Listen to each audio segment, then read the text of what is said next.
Well, I don't have a banking license. Yeah. Okay. This is now third, right? Now we come to Stock Exchange Act. 그 처음에 은행법, 은행이 되어야지만 투자를 받고, 두 번째 조합 투자 또는 뭐 집합 투자, 세 번째는 이제 주식 투자. 여기 카테고리 거래소 투자, 거래소니까. 이렇게 거래소법. 응? The issue here, the concern is that if you issue a token, it might be a security, and very often it is a security. Mostly it is a derivative. Intermediated securities we will explain later. Tokens, which are securities, can only be classified as securities if they are suitable for mass trading. It means you have to have issued 20 identical tokens placed publicly or to more than 20 people. What do you mean identical tokens? So the Different token, kind of tokens? for example, if you issue shares and one share has 100 franc face value and the other 200, then it's not identical. But if you issue shares and all have the same face value, then they are identical. So it's the same for tokens. So if public offer tokens, say tokens to the public, or they are placed with more than 20 clients, Yeah. then Then this can be qualified as security depending on what you promise. If you issue 20 bitcoins, it's not a security.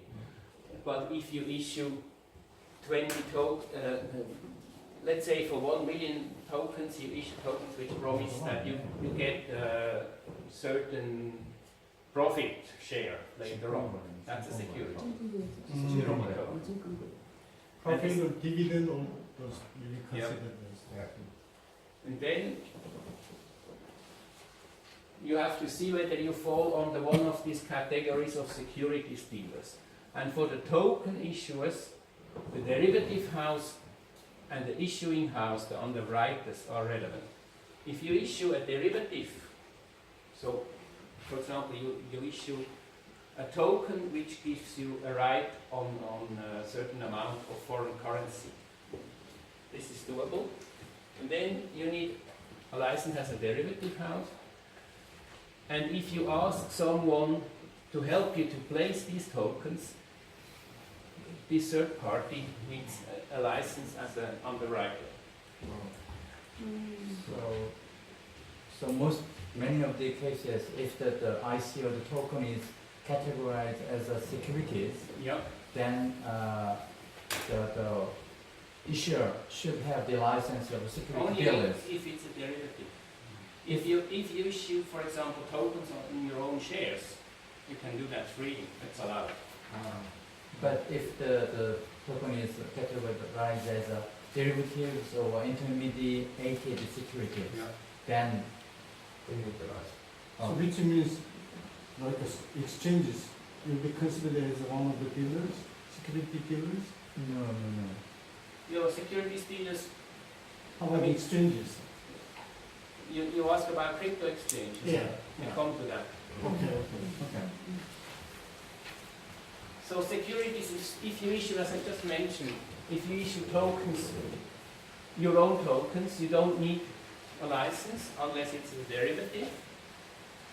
If you public offering securities to third parties in the form of tokens, you don't need a license, just a prospectus. And prospectus requirements in Switzerland are very lean. So do it now. In 2019 or 20, we will step up to the European level. Then the prospectus is more complex, but now it's nothing compared to other jurisdictions. 그러니까 주식을 발행할 때는 주식 발행 신고서를 내잖아요. 그게 프로스펙터스거든요. 그거를 발행하면 주식 발행하는 거예요. 주식 발행하면 토큰은 자기 주식 갖고 있는 자기 주식 발행하는 거예요. 주식을 발행하는 건 문제가 없는 거지. 그게 지금 다른 이유에 비하면 근데 여기 와서 주식을 발행할 이유는 없잖아요. 토큰 발행하려고 하면. 있는 부분 이야기하는 거예요. 지금 그래서 그냥 지나갑시다. 오케이, 그래. Good. We just mentioned that. derivative house, it's clear, and the underwriter has also been mentioned before. Now the underwriter, I come back to the marketing issue. In Switzerland we have several companies who promote ICOs. Mostly they are called ICO accelerators. And they are really on the edge of becoming an underwriter and would need a license for that. Yeah.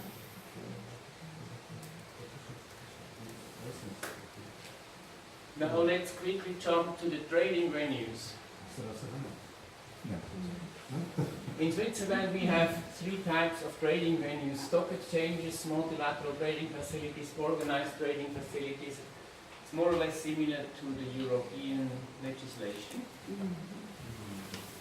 파이낸셜 마켓 인프라의 증권거래소, 멀티라테럴 트레이딩 패시리티, 오버나이즈 트레이딩 패시리티 뭐예요?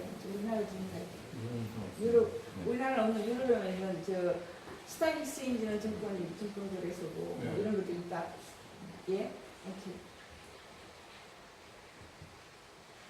Only securities as defined above can be traded on these trading venues. So what can be a securities? The non-native tokens. This is a token which promises a claim on a real value. That's it's mostly a derivative, but it can also incorporate a share of a company. You can issue shares of a company under certain conditions. I explain that later on in as token. You can trade this on all these trading venues. What is not tradable are native tokens. Tokens which just exist within the distributed ledger on which they are created. So like the Ether or the Bitcoin. They don't give you a claim against an issuer for an underlying value. It's just them. These native are not securities. So if you want to trade them, you must trade a token which is a derivative on the Bitcoin or the Ether. Then you can trade it in a regulated manner. Now crypto exchanges. Okay. Crypto exchanges for native tokens. That's different because there are no securities. Do you need any license? You need full compliance with the Swiss AML regulations here as well. Anti-money laundering also for crypto exchanges. And then you have to see how you structure your business. If you structure it in a way that you just do matching, so one party wants to sell Bitcoin, the other wants to buy Bitcoin, it matches on your exchange, then you're out of the hook because you don't keep accounts. Okay. But if you keep accounts, and most of the clients say, that if I offer this matching facility, people want to wait until the right moment, so they must store their cryptocurrencies on accounts. Then the problem is whether you are a bank, because you take deposits from the public and pay it back. And then FINMA has, I also come to that, developed an approach which says, if you, in case of insolvency, of bankruptcy of the exchange, can I take back my Bitcoins, yes or no? If I can take it back, so it's segregated, then it's not a bank. But if it falls, Mt. Gox, famous example in Japan, everybody lost a lot of money because the money was with the exchange. They should have had a bank, a license in Switzerland.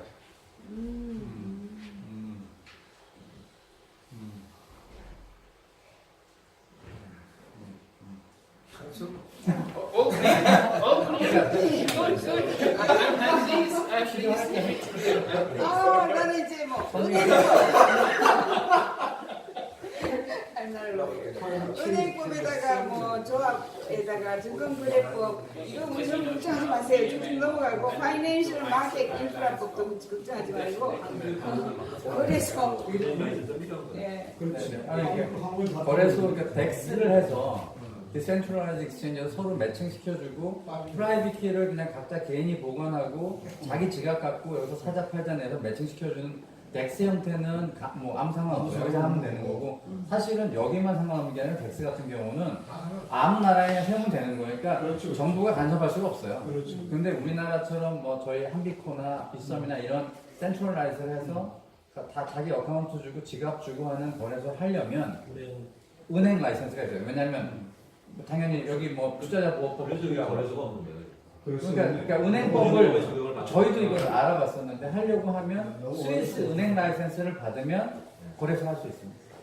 그러니까 아무도 안 하려고 하잖아요. 아까 말씀드린 대로 스위스 은행법을 해서 라이센스를 받으려면 스위스에 투자자가 많은 데는 거래자들이 솔직히 스위스 은행들은 크립토에서 이런 걸 어코모데이션 하지만 스위스 투자자들이 거래하는 사람은 많지 않아요. 그래서 굳이 힘들여서 스위스 은행법을 받아서 라이센스 받아서 거래소 할 이유가 없는 거예요. 그렇지. 네. 그 아까 그리고 만곡 일본 거기는 여기 와서 여기 은행 그죠? 허가만 받으면 은행법에 허가만 받으면 문제. 그러니까 마운트스 같은 그런 문제가 생기기 때문에 은행법을 라이센스를 받아야 거래소를 할 수 있다는 얘기예요. 그럼 한국에서 은행에서 돈을 킵하는데 거기가 차지하고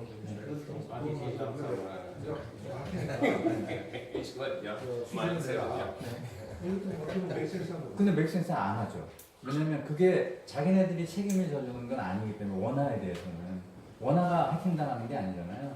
그러니까 원화에 대해서 리스크는 전혀 없는 거거든요. 네, 그래서 그걸 갖고 은행들이 차지하는 건 그건 맥센스 하지 않고.